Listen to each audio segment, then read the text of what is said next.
we're not in a funeral, so just lost a couple football games. So well, I think let's cut the ice with that. At the midpoint of the season, obviously not where we want to be. I'll spend a couple minutes on Baylor recap, and then talk a couple things moving forward, and then I know you guys will have some questions, so y'all can fire away. Special teams, I'll start off with. I thought it was below average performance, our worst performance of the year. It really didn't have a positive influence on the game. I thought we had some guys individually that did a nice job. Reese Smith sticks out. Thought he's starting on all four units now. Thought he was really good on our coverage teams. A couple strains that really stuck out. Sumter had his best day punting. That's best day net wise. I think he's had.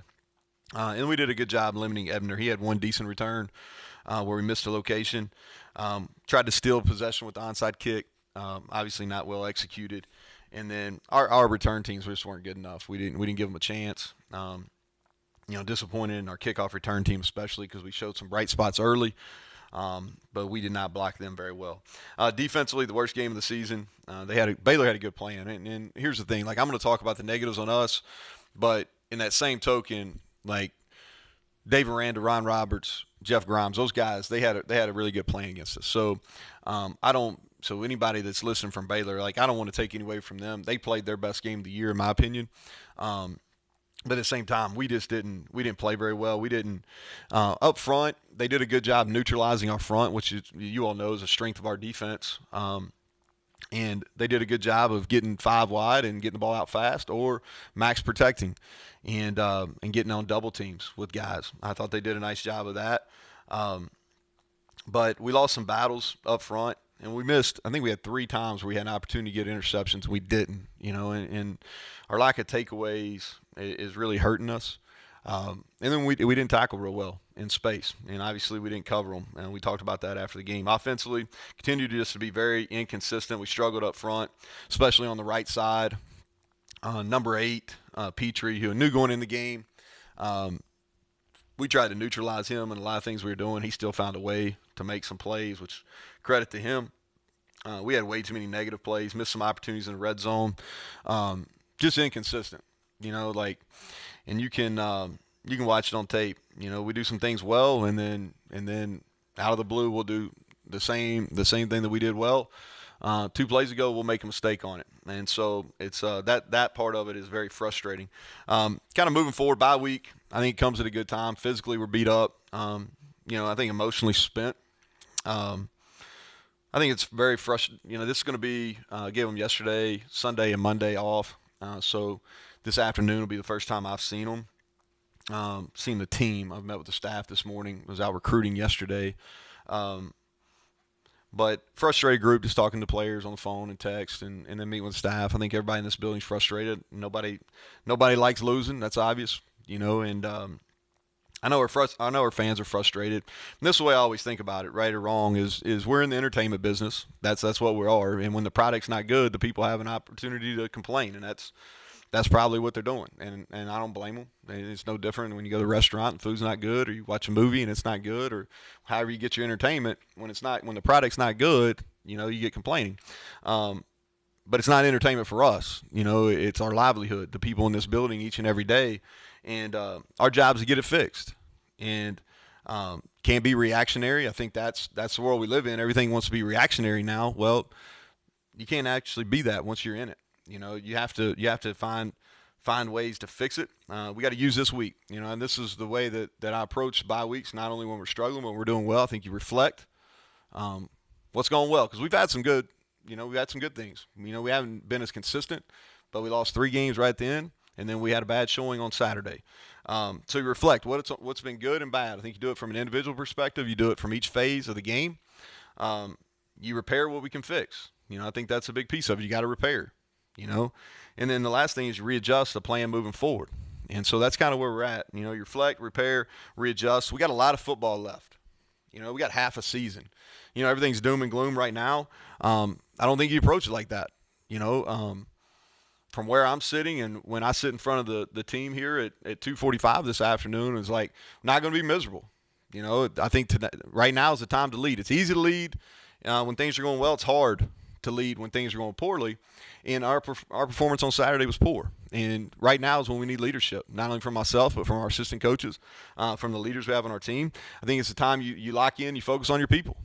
We've got to pour into our people. We got to meet it head on. It is what it is. We had a bad performance. I don't think you avoid it. You meet it head on, and we go about our work. But it's going to be a challenge, but it's doable. It's doable, and we've played better football, and we will play better football. And so with that, I'll take questions. So, Neal, you talked about on Saturday you needed a day or two to look at the energy level, watch film, and obviously the reflect and readjust. What did you see out of that? Was it just mistakes, or was it energy problems? No, I think it was both. I think it was both. I think that we made mistakes in really all three phases. And some of those are repeated mistakes, which those are the ones that you really have an issue with as a coach. But I don't think that our energy, I don't think there was a bunch of loafs. Okay, so I think there's probably less than a handful if you just say, hey, guys weren't playing hard. But to me, the question is, did they strain? Did they go above and beyond? And I don't think that they did compared with some other. If you put the film of Oklahoma game on and then you put that game on, we look at a different speed. Now, is that some things we're doing in practice from a preparation standpoint, or is that just from an effort standpoint? That's what you got to go about and figure out why. But that's what I would say after watching it. The issues up front, is it technique, personnel, and kind of how do you guys address that moving forward? Yeah, I've sit up here and we've talked about this. I think we talked about it since 19. And here's the thing, that's the hardest position to get right, and it takes time. And you don't want to hear that. Nobody wants to hear that. But the truth is, it takes time, and we have not performed well enough on the right side. I think Zach Frazier is playing winning football, maybe at an all-conference level. I think James Gamitter is playing really good football. He had one poor protection against Texas Tech, but other than that, playing football at a high level. But everybody else, we got to play better. We got to play better. Some of it's a technique issue. Some of it is from a schematic standpoint. We got to do a better job taking care of them, which is on me. And we're repeating some of the same mistakes. It's not a personnel from a we don't what we're playing is what we got. Those are the people that are ready. Jaquay Hubbard's shown some improvement. He may be a guy that's potentially ready to play, but other than that, the guys that are out there, those are the best we got, and we got to get them better. You said Saturday that everything is on the table after the loss. Can you elaborate on that now? No, I just think when things aren't going well, you go back and you reflect, and all right, how can we put our team in a better position? How do we get the most out of our players? I think that's what you go back and look at, and I'm not sitting here today making any big announcements or anything, or we're just going to go about it. We'll practice today, Wednesday and Thursday. What I'm going to do a lot over the next 2 days is listen. We talked a lot in our staff meeting today. I'll meet with each of our coaches like I do on every bye week. I'll meet with probably about a third of our football team over the next day and a half, and get some thoughts and do a lot of listening, and then have a plan moving forward on Thursday about how we're going to attack not only TCU but really the next 6 games. Neal, this is often a week where you work with developmental players. Could you address some of those guys that we've seen not at all, a little bit, and what their development is like? Anybody in particular, Greg? No, I mean, just, again, start with Goose Crowder and sort of work through some of those guys who've hardly played. Yeah, we'll go Monday Night Football. We'll scrimmage today, tomorrow, and Thursday. We'll get them a bunch of reps. Goose is a guy that he's coming along. And from a leadership standpoint, probably has as good a skills as anybody in our program. He's really added positive weight over the last 9 months since being here in January. The game's starting to slow down for him. He's had 2 really good Mondays in a row. Let's stay here. I was paused to think here. No, I'll keep going. At running back, Justin Johnson played on Saturday. He's a guy that's definitely developmentally. He had a couple of really nice runs. He missed some protection issues that he can't do. But he'll continue. We'll work him hard this week. Offensive line wise, Tomas Rimac is a guy that he's not ready to play right now, but we do think he will. He's progressing well. Really learned how to pass protect for the first time. I talked about Jaquay Hubbard. I think he's a guy that he was really heavy when he got here. He's lost a bunch of weight. Now he's in the process of gaining strength back. I like the way he plays with the effort. He just lacks some strength right now. But he's going to he'll be a player for us down the road. The tight ends, Victor and Traylon. I think, again, they're not ready right now, but they're very similar to what a lot of the league's playing with as far as blockers and guys that can get out in the flats and do those things. And I think they'll be able to help us next year. Start talking defensively, Hammond Russell, guy that's played spot duty. We like what he's doing. He's done a nice job on scout team. I think St. McLeod may be a guy that we're going to get a hard look at that maybe can help us right now. Aubrey Burks played well I think he played 20 snaps or something like that on Saturday, and he did a nice job, and we'll continue to grow him because he needs to play, probably needs to play more at the safety position. Wilson Lamp, he's been doing well on special teams. New at corner, so there's a little bit of transition process there. Anybody else that jumps out? Davis Mallinger traveled. Yeah, Davis Mallinger's been traveling. He played about 10 snaps, maybe 7 to 10 snaps. I don't have it right in front of me on Saturday. He can really run. He learned how to play defense. He'll help us on special teams. We're going to go on and play him, and he'll be able to help us on special teams moving forward too. He plays the game fast. Only other one I can think of, Jalen Anderson, obviously Jalen is just now kind of starting to practice. He was out of shape getting here. He was sick last week, missed some days, but he'll practice this week. But I don't have a big enough, body of work to really comment on him. Anybody else that while we're on this topic, anybody they wanted to know about from a developmental standpoint, somebody they hadn't seen? Okay. For depth purposes, not developmental, but Milton and Martin, who've kind of been in and out but weren't there. And safeties, you've been trying to get more people. That's one. Defensive line, same thing. Anything there? So Middleton is I would say at this point no longer with us. Kerry was sick. He practiced Monday last week, but didn't practice any time after that. Going back to your quarterback thing, you've been doing the platoon for a while. I don't know, have you seen Garrett grow in beneficial ways more toward where you wanted him to be that he hadn't been earlier? And then conversely, has Jared handled that and benefited him in a way that it hasn't set him back? I think that's one of the things really looking at this week is I'll talk about Jarrett first. Is I don't think playing Garrett has hampered him or it hasn't necessarily taken practice reps away from him because we always give our backup reps anyway, and we're doing the things we're doing with Garrett we wouldn't ask Jarrett to do, and vice versa as well. And Jarrett, he's been a little bit inconsistent. He missed some things. I thought he competed really hard on Saturday. He had a couple of really good scrambles. He threw the ball away under pressure a couple times. He got smoked on a couple missed blitzes we had, and he got up and delivered the ball the next time, which I think takes real character to do that.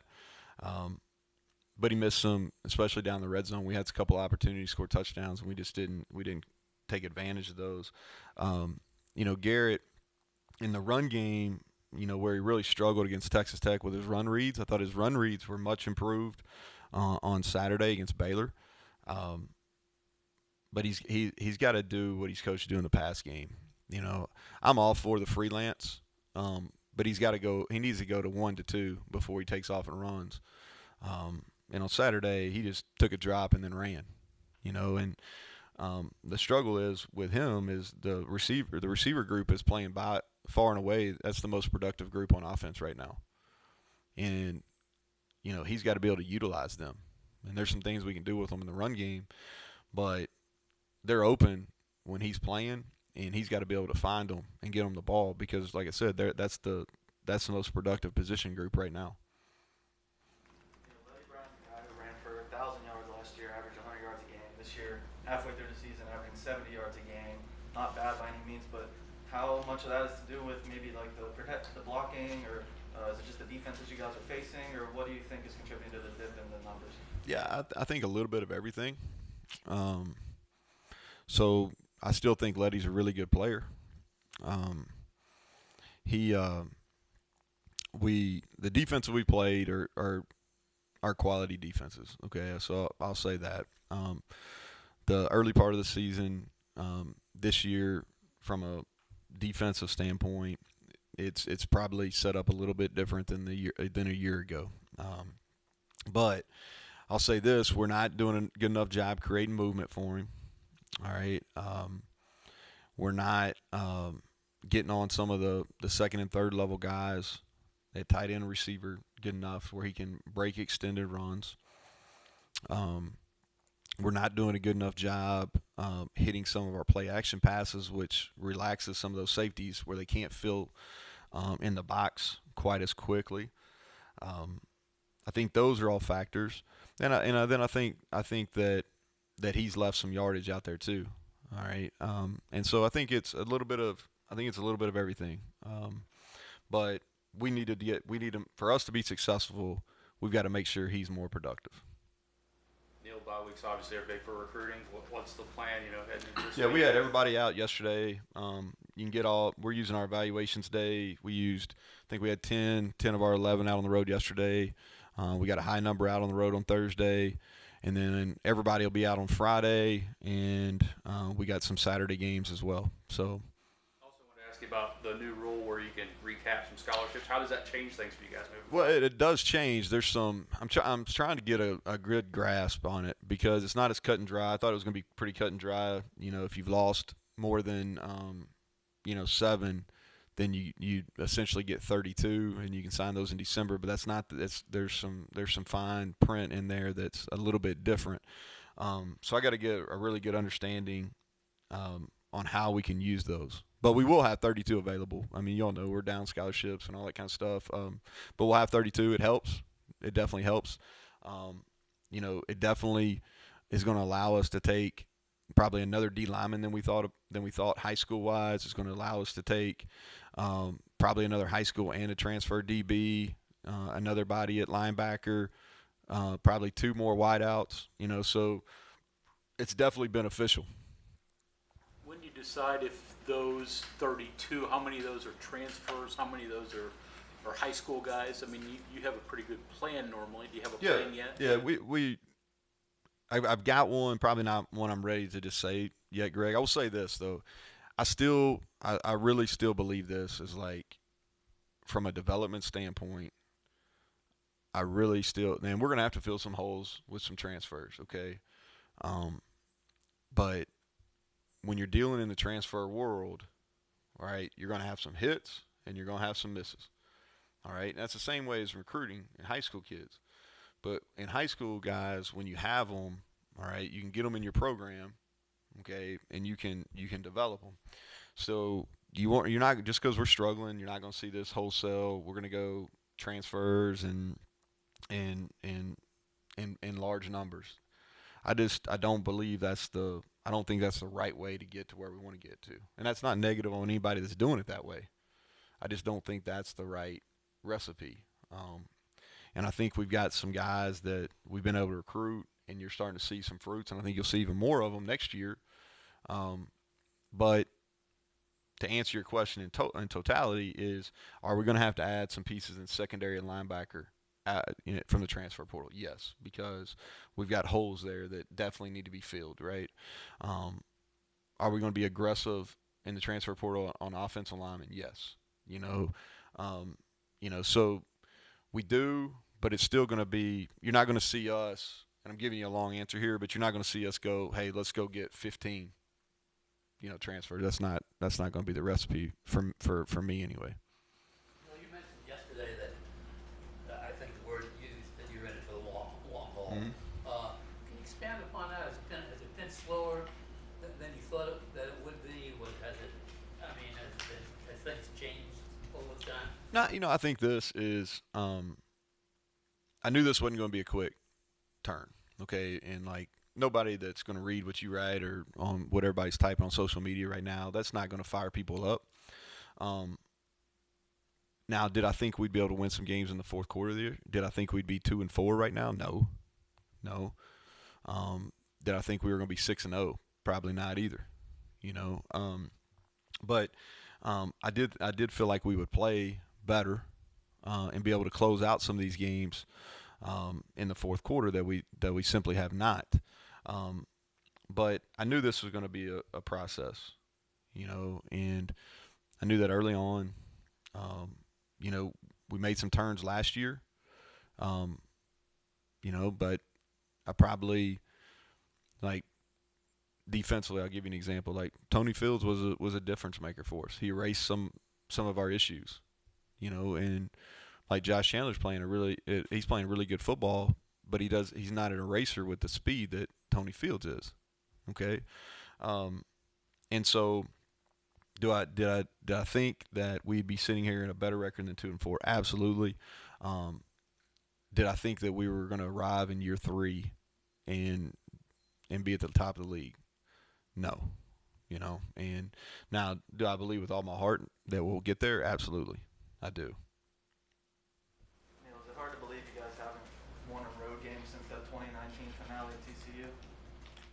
That damn bowl game don't count. We just went the night before.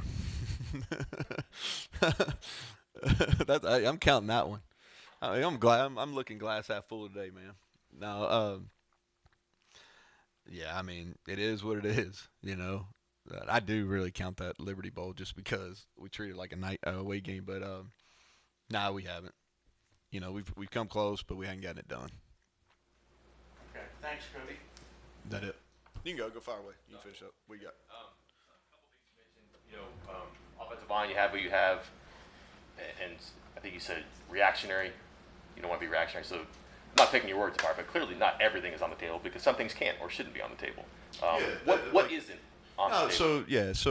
And that's fair, Mike. So, like here's what I'll say. There's things that I think are non-negotiable about, what we believe in from a program standpoint, and what we believe in from a schematic principle standpoint in each phase of the game. Like we're not getting off that. We're not. I'm not sitting here hitting the panic button. I'm not freaking out. I haven't lost belief in our players. I haven't lost belief in our staff. But what we do is we've got to, kind of reflect. Where have we made mistakes? The positives. How do we compound? How do we continue to build on those positives? What needs to be fixed, or maybe more importantly, how do we hide what our deficiencies are better? And then what do we readjust? And I guess that's probably what everybody wants to know, is where do we readjust? Because you can't continue to do the same things if they're not working. And so and that's really what the process of this week is about, is figuring out, all right, how do we build on our positives? How do we diminish it where our deficiencies are? Are there some young guys that give us a better opportunity? And then where do we readjust our planning? But the basics and really the tenets of our program we're not changing. Does that answer your question? Okay. All right. Y'all have a good day. Thanks.